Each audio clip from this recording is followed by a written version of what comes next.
Bem, então a palestra de hoje é dando sequência ao tema assistencialidade.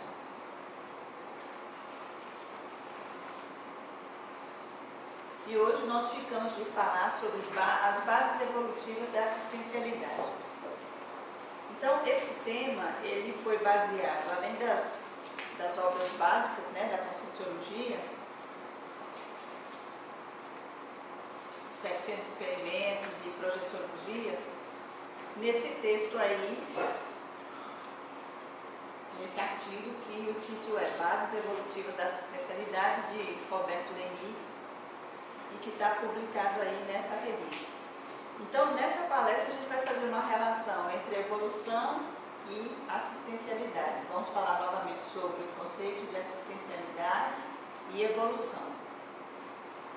Então, qualquer dúvida, porque a gente vai tratar aqui de alguns conceitos que podem não estar tão claros para todo mundo, Aí, qualquer dúvida, tem espaço suficiente para ir perguntando, tá certo?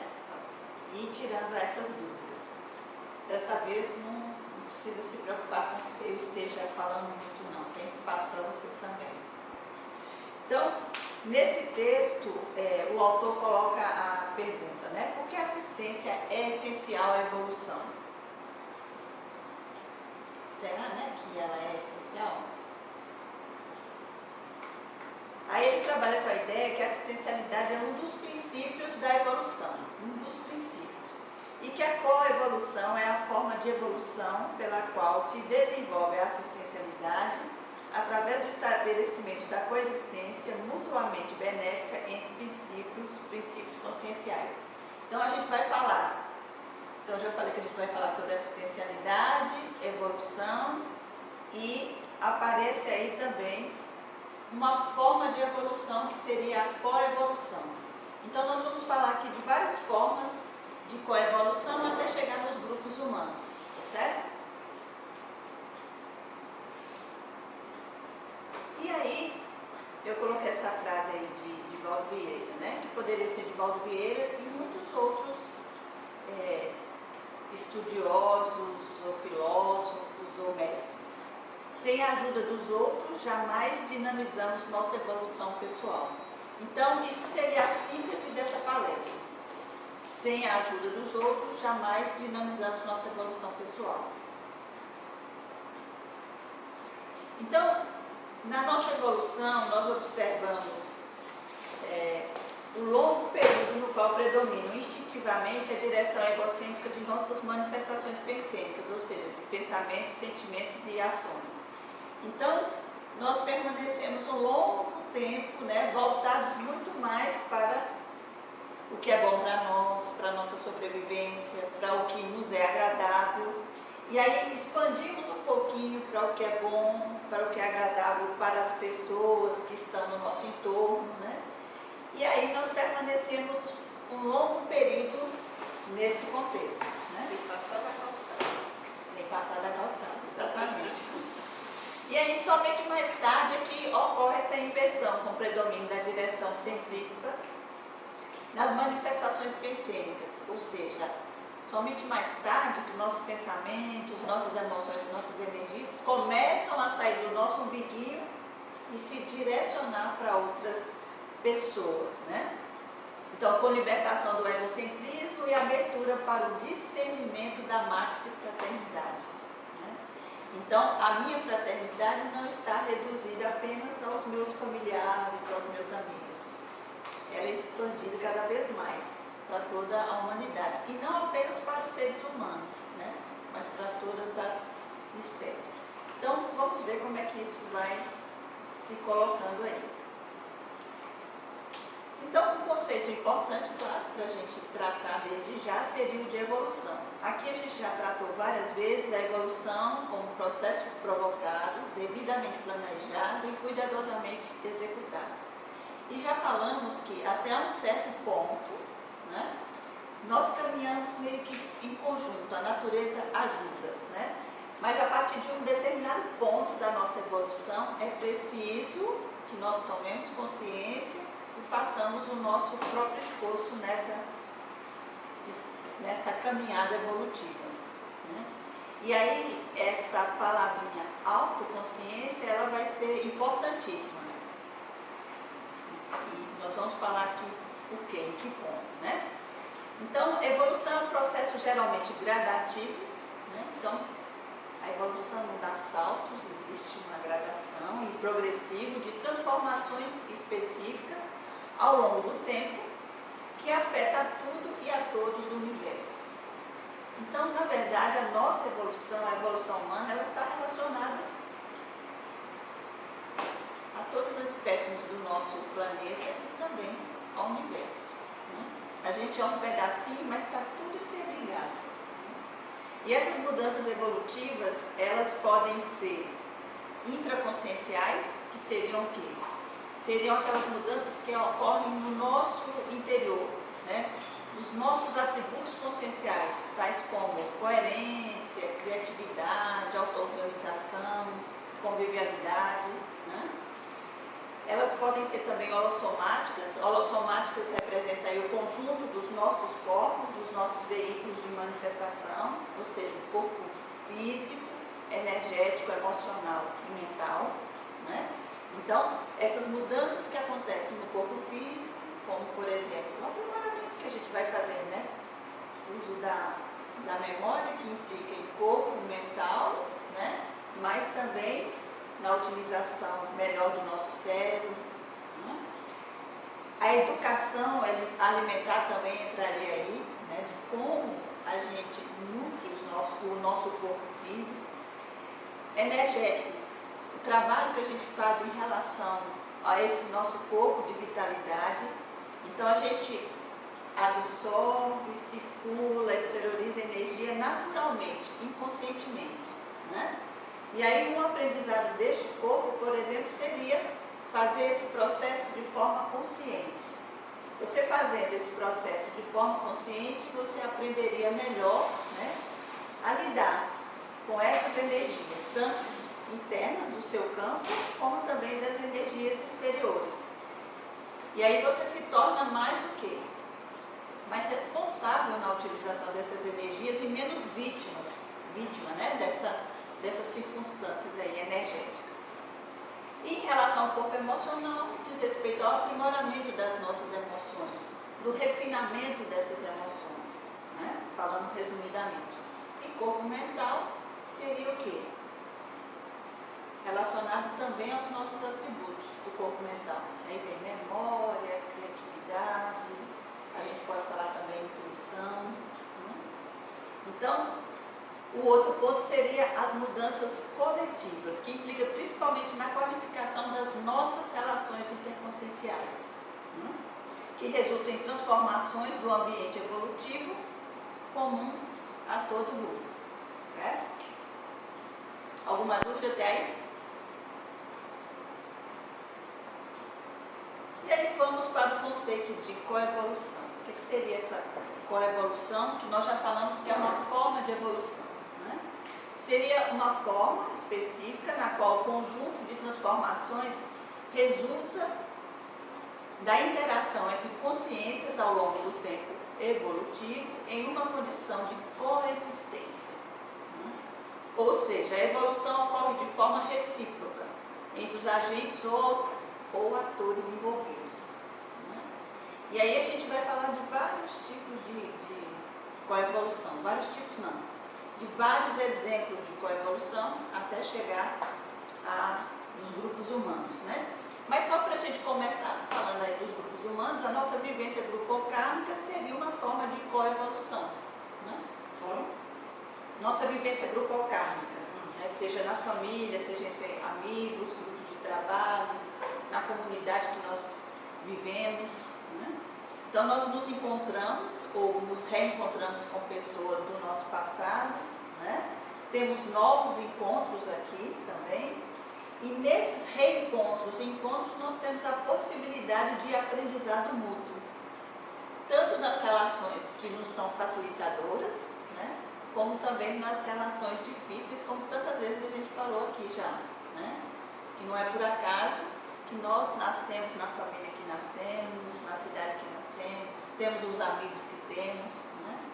Então, a nossa comunidade, a nossa família, o lugar onde nós estamos é o nosso campo de experiência, né? É o nosso laboratório de aprendizado, onde a gente pode passar por esse processo de transformação de energias, de emoções, de pensamentos. E ao mesmo tempo que nós nos transformamos, também transformamos, ajudamos, né, a transformar o nosso entorno. Então, cada modificação evolutiva que ocorre em uma consciência envolvida na interação afeta a evolução da outra.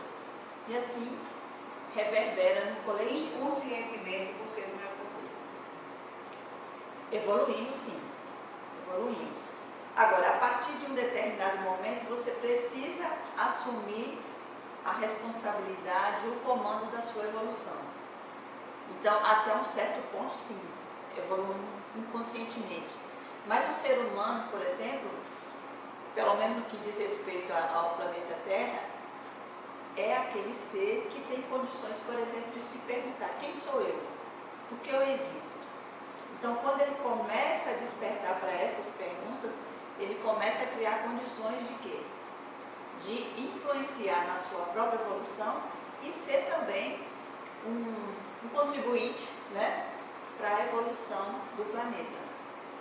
Porque até então a gente é levado, né? Levado. Mas quando a gente começa a fazer essas perguntas e ir atrás das respostas, aí a gente começa a criar condições de atuar, né, junto àqueles que já estão aí trabalhando há um certo tempo, conscientes do que significa a evolução.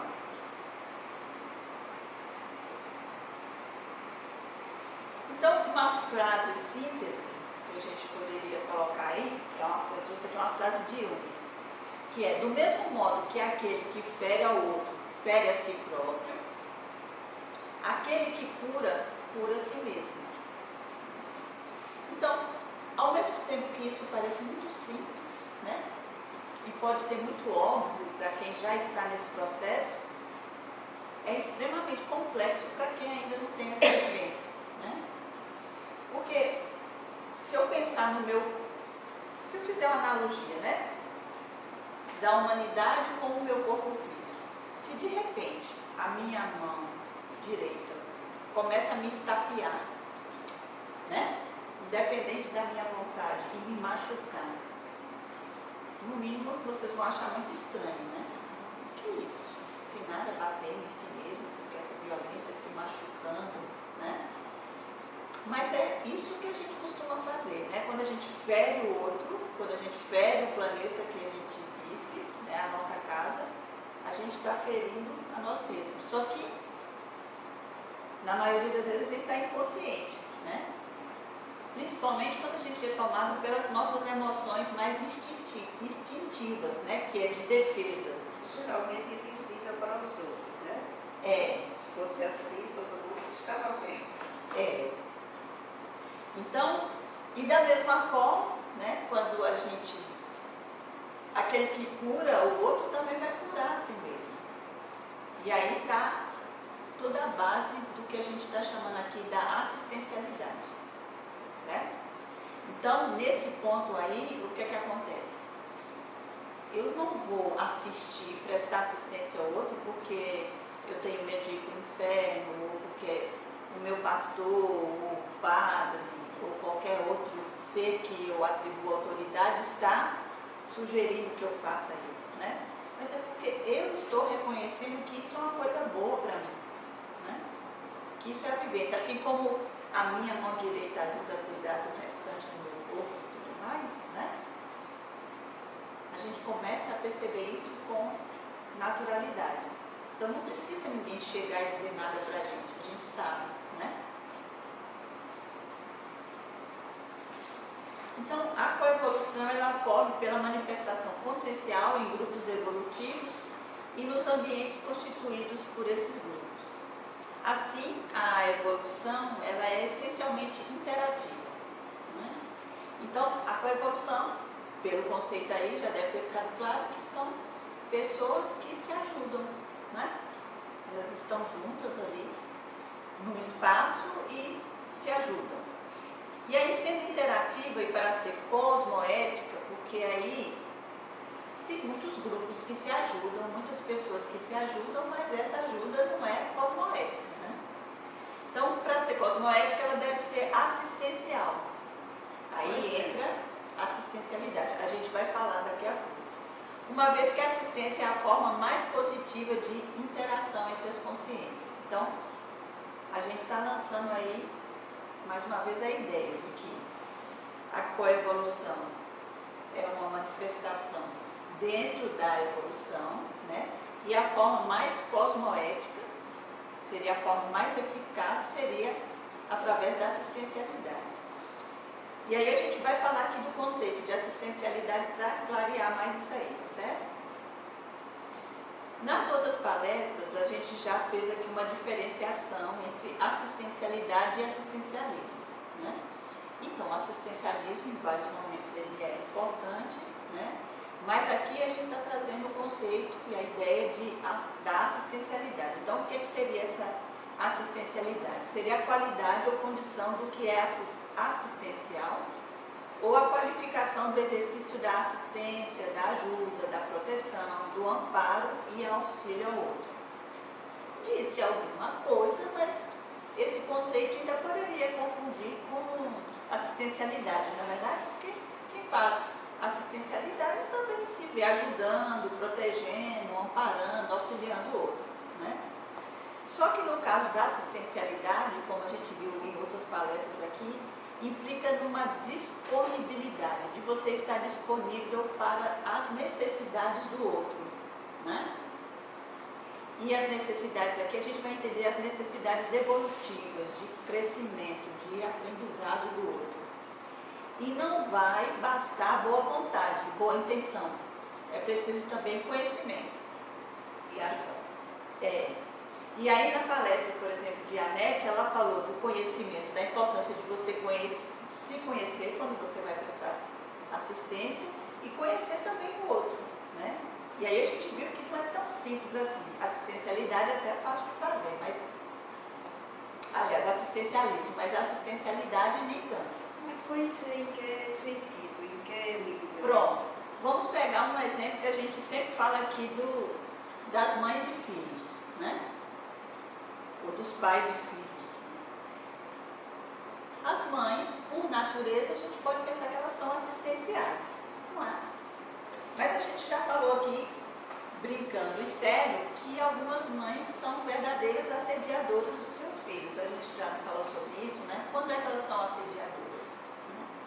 Quando, por exemplo, elas não se conhecem e depositam muitas das suas necessidades, ou dos seus desejos, ou das suas expectativas em cima do filho. Então, isso pode ser o quê?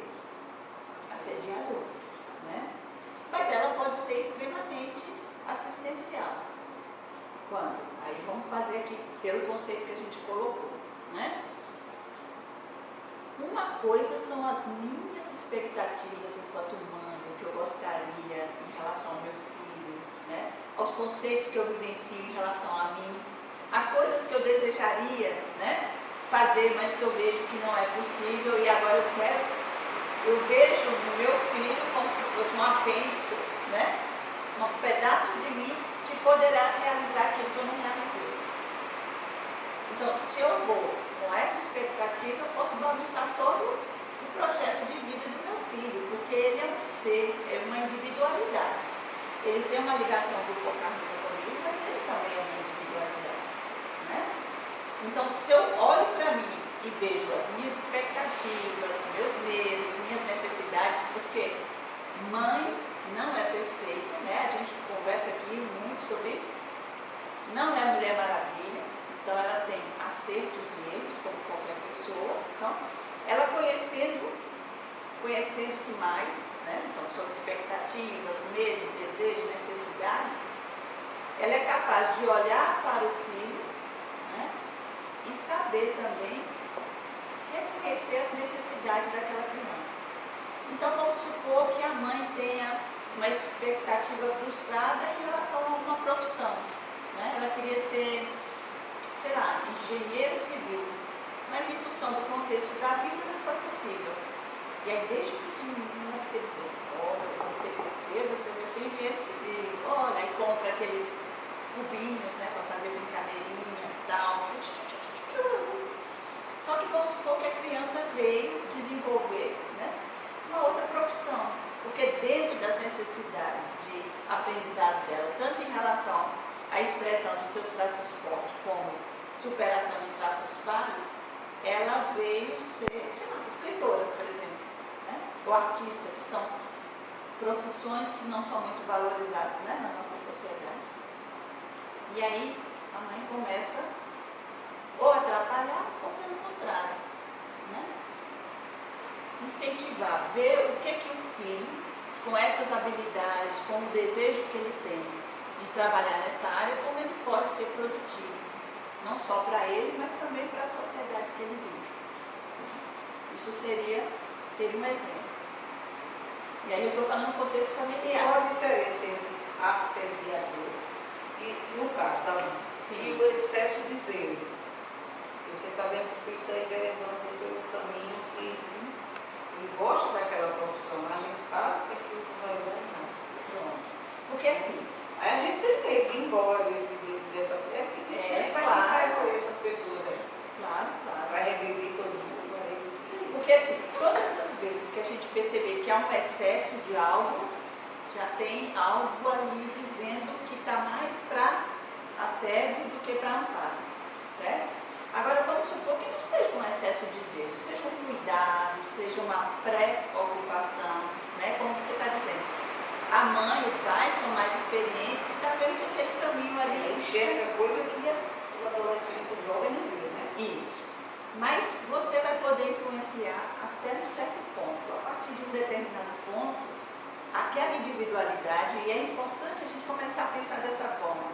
Ele não é meu filho, ele veio, né, sobre os meus cuidados, sobre a minha responsabilidade. Eu vou dar o meu melhor, que não é o melhor da minha irmã, da minha mãe, da minha avó, né, nem do meu marido, mas é o meu melhor, né? E esse meu melhor ele vai ter um limite.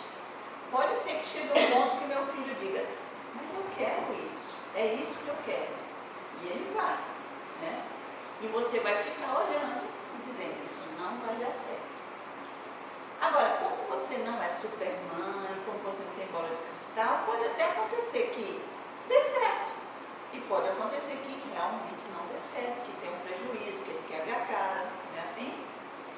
Mas aí, se você ainda estiver viva, o que você pode fazer é estar junto ali para ajudá-lo a passar por aquela experiência e ver se ele aproveita isso, entende?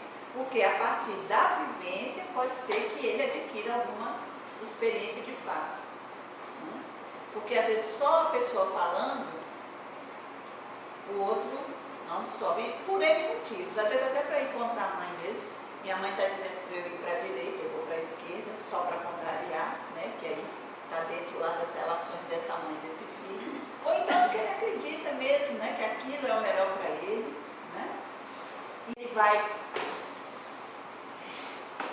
Bem que minha mãe me avisou, bem que minha mãe me disse.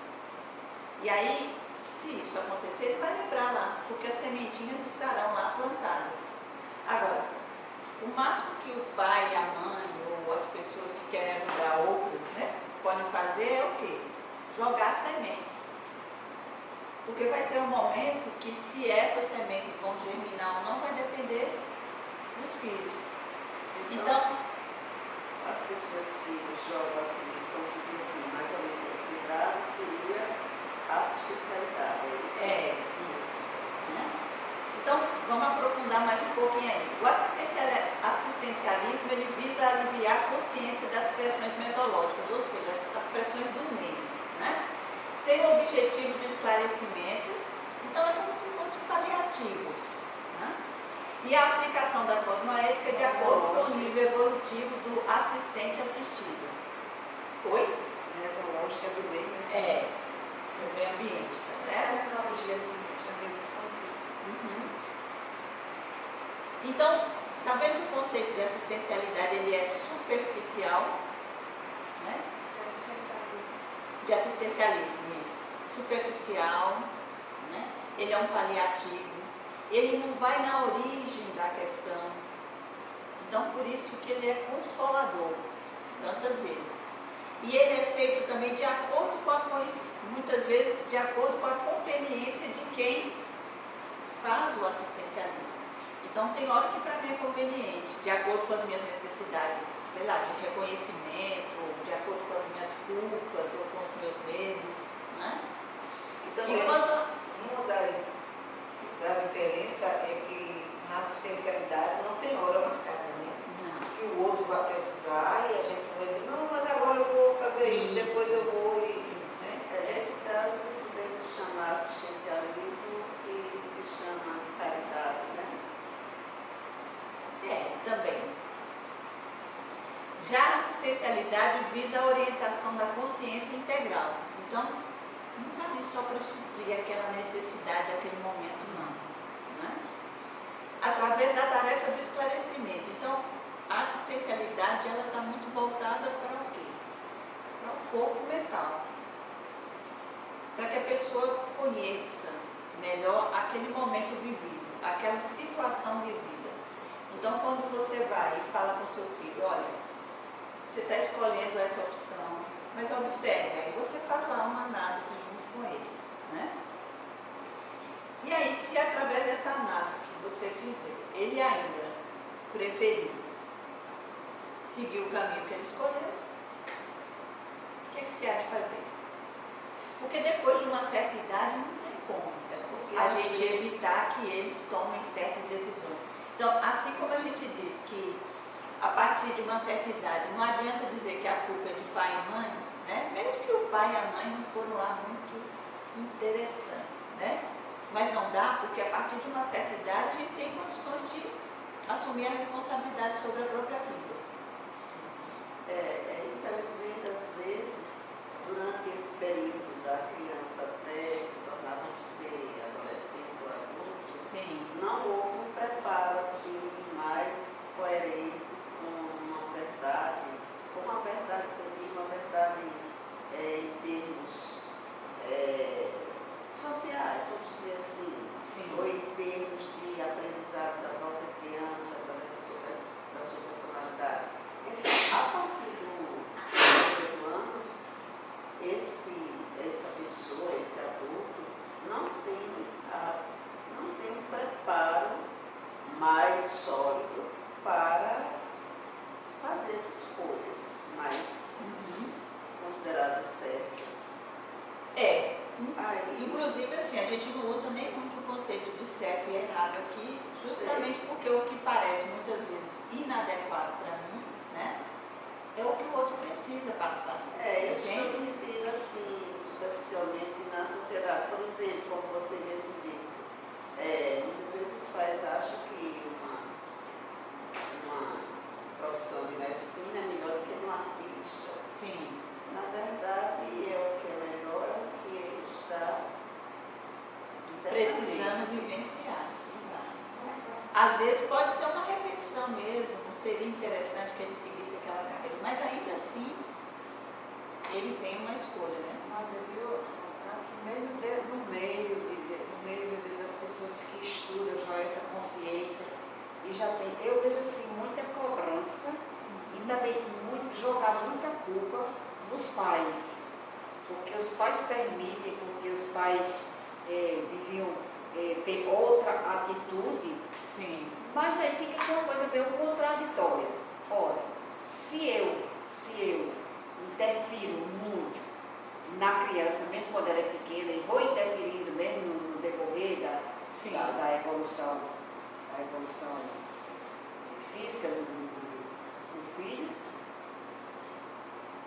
eu também, aí eu sou a pessoa acusada de estar interferindo e às vezes também de não interferir. Então fica uma coisa assim, uma linhazinha que você não sabe onde é que começa o certo e o errado. Por isso que aqui, o que a gente Acho vai falar? Eu não gosto assim quando as pessoas dizem assim, faça isso com a criança. Criança tem querer? Criança tem querer. Para mim, na minha concepção, criança tem querer.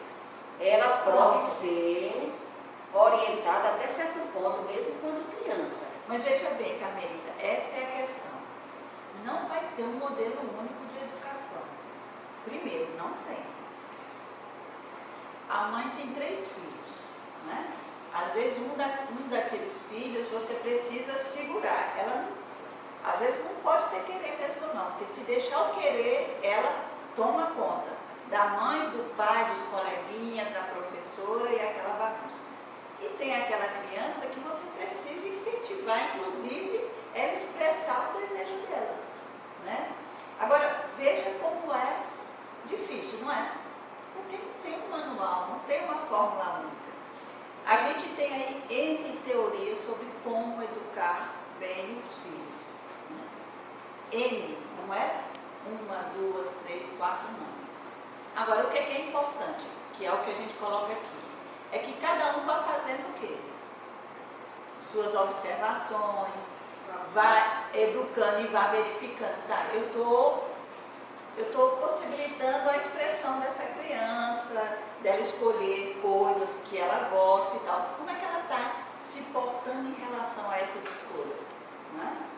Então, um dia desse, uma pessoa me contou que o sobrinho, que fez 2 anos há pouco tempo, foi comprar uma roupinha, foi comprar uma roupinha para o sobrinho, aí quando chegou lá não conseguiu comprar nenhuma. Porque a criança, toda roupinha que ele experimentava que ficava bem, ela queria tirar a roupa. Queria tirar a roupa.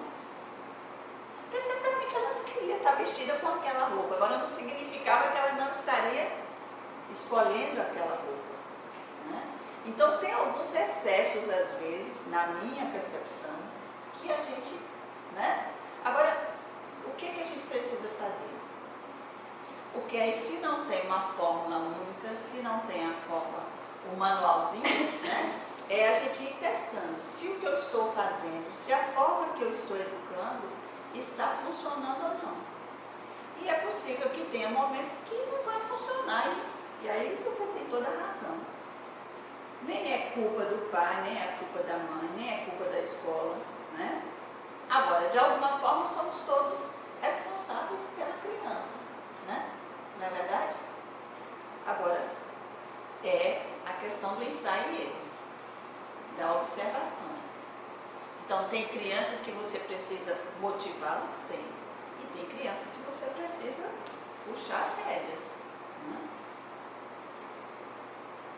Quem é que não lembra quando era criança que tinha, ou você era o líder da bagunça e tal, que puxava os outros, ou você era o liderado, ou você era aquele que ficava de fora, né? Eu me lembro no meu tempo de criança.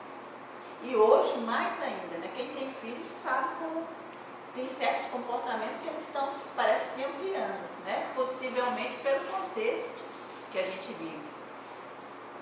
Não só porque os réus estão ressomando, mas também porque tem mais facilidade para se expressar, para lidar com uma série de condições aí que a gente precisa aprender a lidar, que não é fácil, né? Até como é assim, no bebê, no livro, é assim, os direitos da criança. Não, que é o direito, mas no próprio livro também devia, os deveres da criança não tem. E quando a gente vai falar, e eles até aceitam, mas na hora de eles prática, agora o outro eles absorvem bem direitinho logo. Então, observa-se que o desenvolvimento da complexidade das formas de vida fundamentadas na ajuda mútua, então, não só, a gente vai ver aqui que não só em relação aos humanos, né? Informação de seres compostos vai persistir ao longo da evolução de muitos seres. É o caso de algas e corais que formam o complexo dos recifes, o aparelho digestório de mamíferos, em especial dos ruminantes, né, que tem lá as bactérias que ajudam a diluir e dissolver, né, os alimentos, e no ser humano pela presença dos probióticos, né? Então, no nosso organismo tem aí uma série de bactérias, que a gente chama de bactérias boas, né, que nos auxiliam a manter nosso equilíbrio, né? Então, o neurônio, por exemplo, a célula humana mais refinada, que se isolado não passa de um office boy celular, apenas recebe e repassa mensagens bioquímio-eletromagnéticas. Porém, quando em grupo integrado e funcional, associado às neuróglias, que diz respeito à estrutura de sustentação do tecido nervoso, permite, por exemplo, manifestar o discernimento. Ou seja, nesse funcionamento aí permite, é o que nos permite fazer nossas reflexões, né? Fazer nossas observações, nossas relações aí do que foi feito, do que não foi feito, do que serve, né? Do que não serve. Outro aspecto humano, do ponto de vista coevolutivo, é o fato de o corpo biológico ainda depender de bactérias simbiontes para sobreviver, dentre as quais os lactobacilos, a Escherichia coli, Escherichia coli e as bifidobactérias, os chamados probióticos. Então, existe aí a gente pode falar de uma estratégia evolutiva, né? Quando em condições de estresse coletivo, a população ou grupo de convivência une-se para defender a sobrevivência e bem-estar de todos, ou pelo menos a maioria, né? Então, por exemplo, ocorrido em 11 de setembro de 2001, com a queda das Torres Gêmeas, em dezembro de 2004, com o tsunami na Ásia, com os furacões no Golfo do México, em 2005. E aí há vários exemplos de catástrofes, dentre as quais terremotos, som, tempestade, tormentas e etc., né? Onde a população se une para se ajudar. Que sentimento é esse que desperta, né, na humanidade, nesses momentos, né? Pois é, aqui a gente está chamando de quê? De coevolução, né? Então, isso está aí dentro do nosso sistema de evolução. Só que aqui ainda está acontecendo o quê? Ainda é pela pressão de um acontecimento externo, não é isso? Então a gente se vê em perigo ou ameaçado, né? Aí a gente se une para quê? Para enfrentar isso conjuntamente, né? É uma tristeza, né? Só se unir numa situação dessa. É, mas nós temos condições para fazer diferente, né? De qualquer maneira, melhor que nada. É, exatamente. E aqui eu trouxe só para a gente ter uma ideia da classificação da evolução da consciência assistencial, né? Então, a gente tem aqui a consciência não assistencial e a consciência assistencial. Então, nesse caso aqui, da consciência não assistencial ou assistencialista, ela seria uma consciência assistencial consoladora, ou seja, enquanto a outra é esclarecedora, né? Como a gente falou, a outra ora o outro, isso, vai mais fundo, de forma integral, exatamente. Essa aqui é desarticulada, enquanto essa aqui é bem articulada. Essa é efêmera, a outra é permanente, né? Eu já disse, é uma questão de momento, de acordo com a conveniência. A outra não, ela é permanentemente assistencial. Essa aqui é elementar, essa aqui já é mais avançada, tem mais conhecimento de causa, né? Essa aqui é grupocármica, né? Então muitas vezes está voltado só ali para o seu grupo familiar ou para a sua comunidade. Aqueles que estão, como é que as pessoas falam, né? Para os meus, eu sou muito boa para os meus, né? Essa aqui é policármica, uma é mais personalista, né? Está muito ligado à sua personalidade, de acordo com o que ela acha melhor, necessidade de reconhecimento. E a outra é assistencial discreta, ou seja, é anônima, não há necessidade que todos saibam que ela está praticando, né, a assistência. Uma é remediadora e a outra é preventiva. E a não assistencial é restrita, enquanto a outra é mais ampla, né, abarca um número maior de pessoas.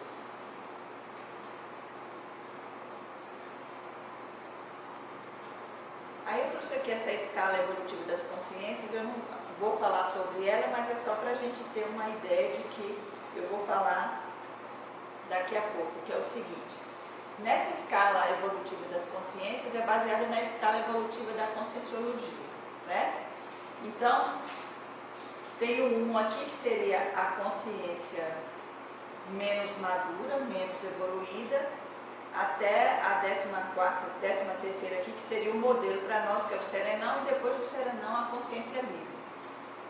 Então, no primeiro aqui, teria a consréu, que seria a consciência reurbanizada transmigrada, né? Então, seria aquela consciência que estava aí muito tempo na baratosfera, né? Aqui, nessa zona aqui próxima à Terra, no extrafísico, né? E fazia muito tempo que ela estava aí, já não tinha mais condições de renascer aqui no plano físico da Terra, e ela é transmigrada para outros planetas que tem onde ela tem uma afinidade maior do ponto de vista emocional, mental.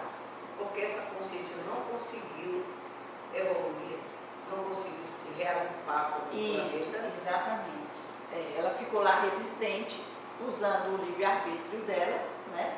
E aí, até um certo ponto, digamos que isso é respeitado, só que o planeta continua a sua evolução e ela ficou estagnada. Então, aí ela precisa ser retirada.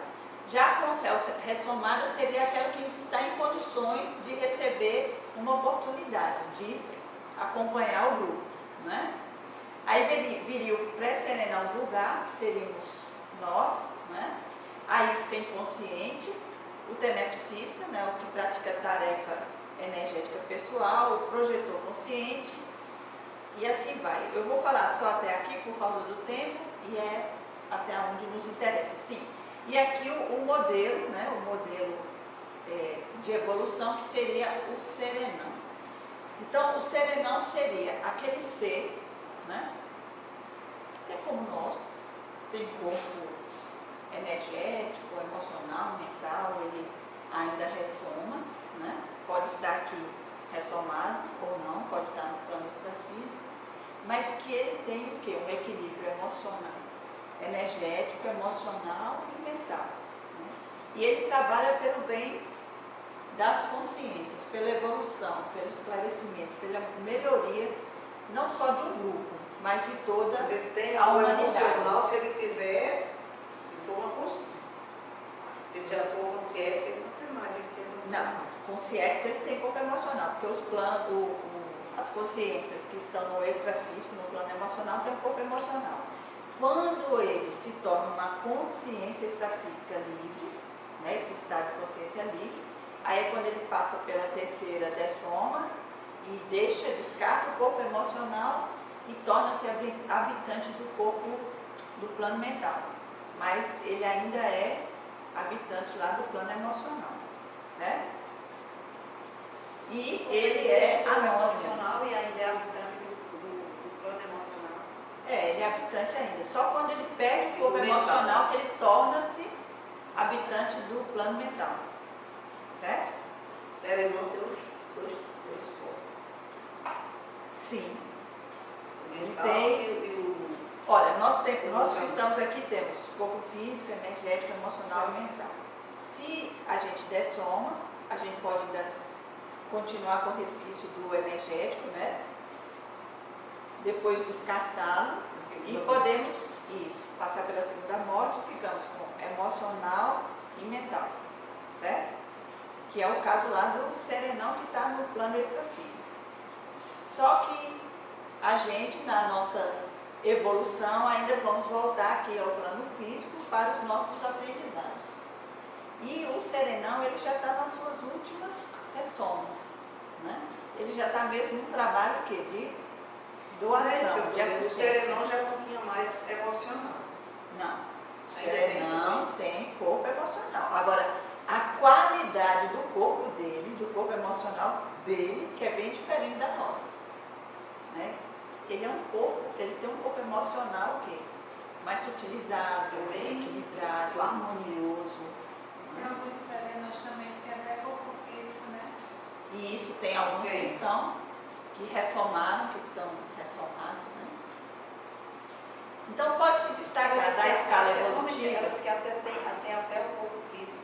Mas dentro desse planeta a gente não pode ter um serenão, pode existir. É isso que ela está dizendo. Pode Que tem serenão. Pode até ter um corpo físico. Se ele está aqui, ele é serenão, mas ele está ainda com o corpo físico. O que é que tem? Ele tem um corpo físico, ele mesmo Sim. sendo serenão, pode estar entre nós aqui, ter o seu Sim, corpo. pode. Que não é até ter um corpo físico, ele tem um corpo físico, né? Mas o que ela quer dizer, porque tem serenão que está aqui no plano físico ressomado e tem serenão que está no plano extrafísico, está lá no plano emocional, certo? Então, por isso que ela diz, pode até ter corpo físico, porque também pode não ter, porque está lá no plano extrafísico. Sim, mas não está aqui entre nós. Pelo menos não no plano físico. Então, pode-se destacar da escala evolutiva 3 níveis evolutivos para serem analisados sobre a ótica da coevolução. No caso do pré-serenão vulgar, a presença dos probióticos qualifica o corpo humano, contribuindo para a homeostase, aumentando as defesas imunológicas e a capacidade digestiva, regulando a acidez, produzindo vitaminas, dentre muitas outras funções. É uma beleza quando tudo está funcionando, né? Basta não funcionar bem que a gente sente falta aí, né? Dessas nossas queridas bactérias, não é verdade, Carmelita? No Homo sapiens assistens, eu não falo latim, quem falar pode me ajudar aí. Esse Homo sapiens aqui seria aquele que a gente viu na escala evolutiva, que a gente chamou de isca inconsciente, certo? Aí o restante aqui vai tornar isso mais claro. O processo de iscagem inconsciente, ou seja, aquele que já faz iscagem inconsciente.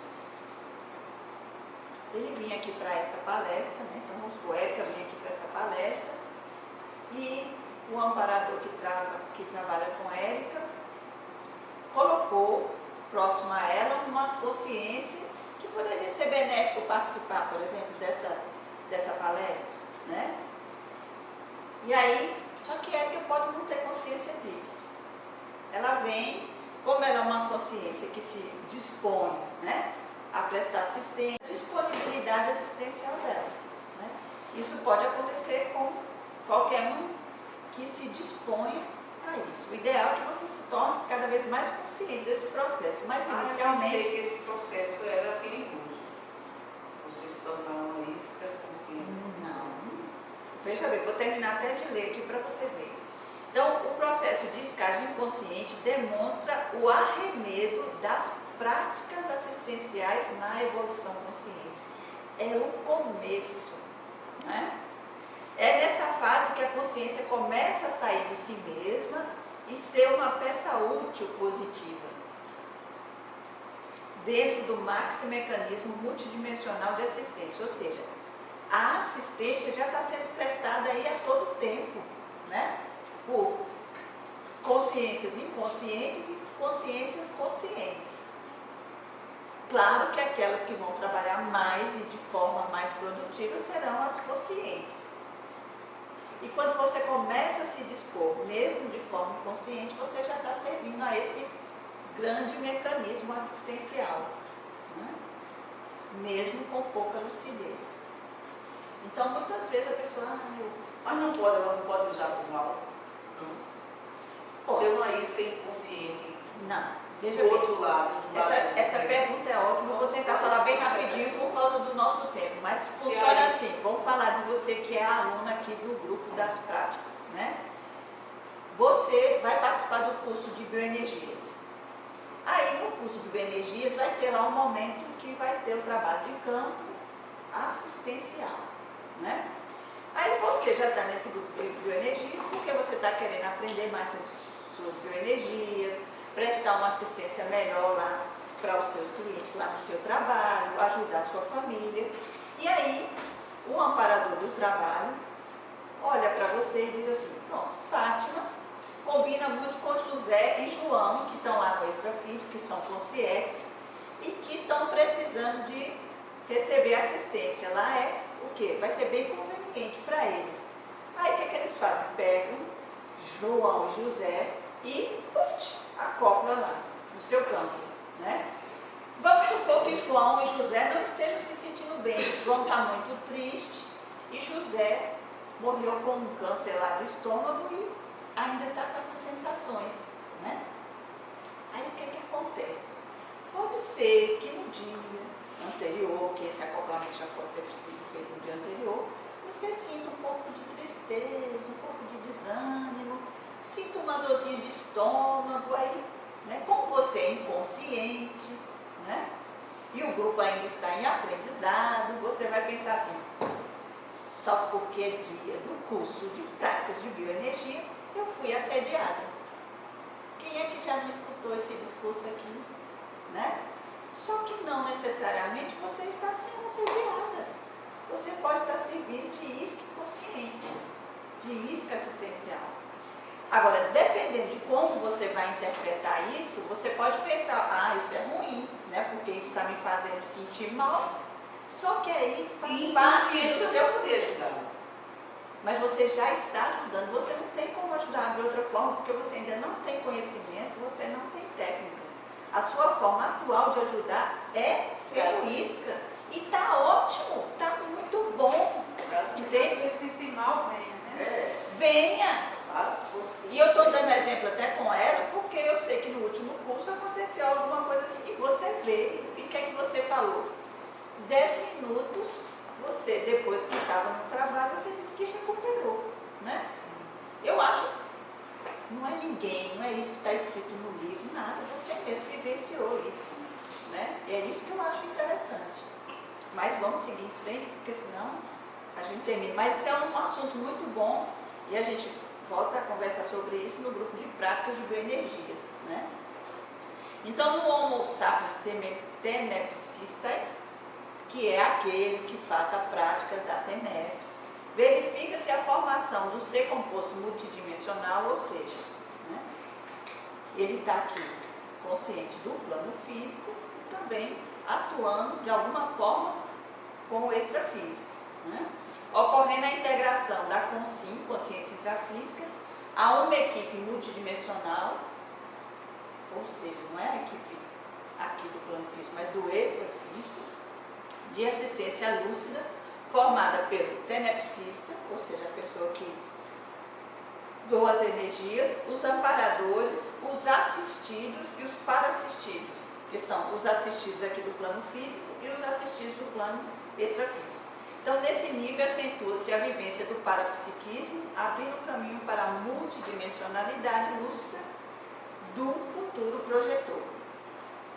Aí aqui eu trouxe uma figurinha do tenepsista. Então, o tenepsista seria essa consciência aqui, que é um homem, né, que está sentado aqui na sua cadeirinha, no seu quarto, sozinho, porque a tenepse é feita, né, sozinha. E aqui está um amparador. E aqui as consciências que estão sendo assistidas. Entre elas podem ter consciências intrafísicas e consciências extrafísicas. Certo? É só um exemplo. Então, a coevolução ela exemplifica que a maioria das estruturas complexas dos seres viventes resultou de uma coexistência mutuamente benéfica. Então, essa tendência evolutiva apresenta-se desde os primórdios da escala evolutiva, né? E está claramente manifesta no nível evolutivo humano, conforme as duas considerações conclusivas. Então, lá no início, algumas bactérias conseguiram superar, suplantar ou transcender a individualidade, originar os organismos multicelulares, as algas, os protozoários, os fungos, as plantas e os animais. Aquelas que, por algum motivo, não transcenderam a individualidade são bactérias até hoje. E as outras que a superaram tornaram-se os seres mais complexos, inclusive nós. E transcendência, o Homo sapiens, que transcende a existência trancada e prioriza a multidimensionalidade, ou seja, a existência trancada seria o quê? Está restrito só aqui no plano físico. Então, as consciências que transcendem, né, essa percepção aqui só do plano físico e prioriza a multidimensionalidade, dá origem ao Homo sapiens projectus, que seria o projetor consciente. E o Homo sapiens que suplanta o assédio, priorizando a maturidade, origina o Homo sapiens espertus, que é o ser esperto, que seria o ser, a consciência desassediada, permanente, total.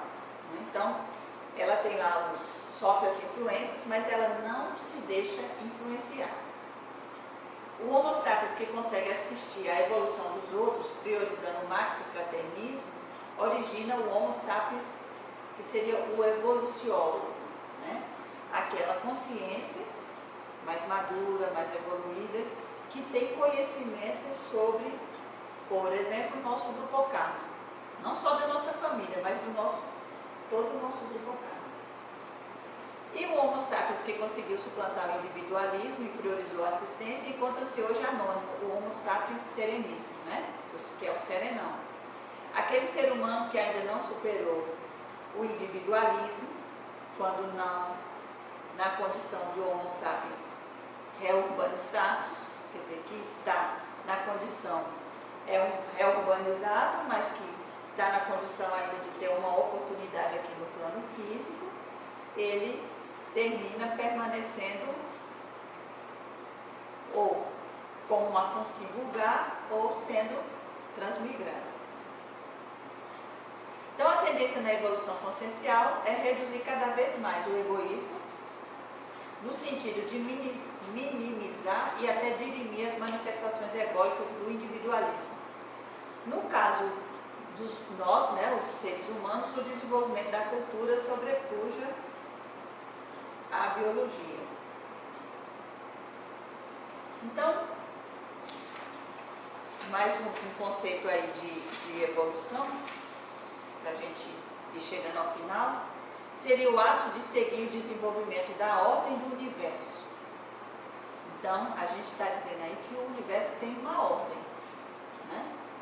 Então, vamos imaginar que o universo ele toca uma música. Só que nós somos seres desafinados.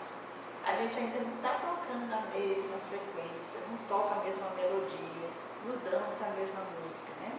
E aí, a partir da personização, ou seja, dos nossos pensamentos, das nossas emoções, das nossas exteriorizações de energia, modificando as energias imanentes cada vez menos. Porque o que acontece? A gente absorve a energia imanente e nós as qualificamos com os nossos pensamentos e emoções, não é assim? Então, quando a gente faz essa qualificação, aí a energia sai da gente, se ela é branca, vamos supor que ela fosse branca, aí vai sair verde, azul, amarela, tal, de acordo com os nossos pensamentos, né? E aí, quanto maior a lucidez, ou seja, o discernimento, a holomaturidade da personização, mais avançada a evolução da consciência. E aí, dentro do contexto evolutivo, a coevolução é apresentada na condição de fator impulsionador das relações interconscienciais, envolvendo trocas de benefícios mútuos que alicerçam a manifestação assistencial das consciências. E aí, nesse contexto de transformação íntima, cada consciência começa a perceber lógica e inteligência em deixar de ser egoísta e fazer assistência aos outros, ou seja, ser altruísta. A consciência evolui mais e de maneira mais eficiente, ajudando os outros a evoluírem.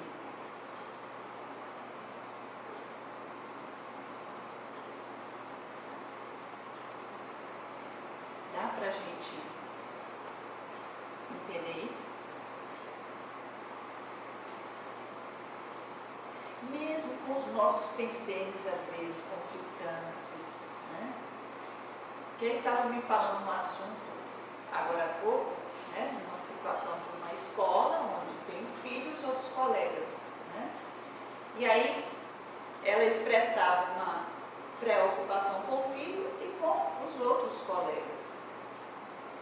Esse já é um contexto onde a gente está ampliando, por mais que a gente tenha, né? Quando a gente começa a pensar, começa a vivenciar, por mais que a gente tenha uma preocupação muito forte, uma ligação muito forte com o nosso filho, eu ainda sinta isso muito forte, o nosso filho, né?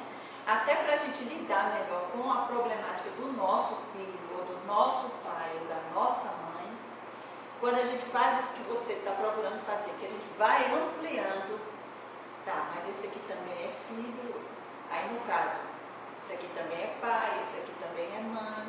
Né? É como se a nossa percepção da situação também fosse ampliando. Então, quando a gente pensa só em termos da nossa igrejinha, do nosso umbigo, da nossa família, muitas vezes fica difícil, né, da gente entender certas situações. Por isso que tem certas pessoas que partem logo para a violência, né? Porque elas ainda estão naquela perspectiva de defesa do espaço. Porque se eu não defender meu espaço, eu morro, né? Só que agora a gente está num contexto diferenciado. A gente já compreende melhor que muitas dessas agressões que nós vivenciamos têm a ver com o que nós estamos colhendo do passado, né? Que a gente não deve ajudar a manter isso, muito pelo contrário, a gente deve ajudar o quê? A limpar, a higienizar, a esclarecer. Agora percebe como pode ser difícil esse papel do esclarecimento nesses momentos? Porque tem coisa que dá vontade simplesmente de você deixar para lá e sumir, não dá vontade? E tem coisas, tem momentos, tem situações que devem ser assim. Mas outros momentos vão nos apresentar como uma oportunidade de autoesclarecimento e de esclarecimento de outros que estão ali.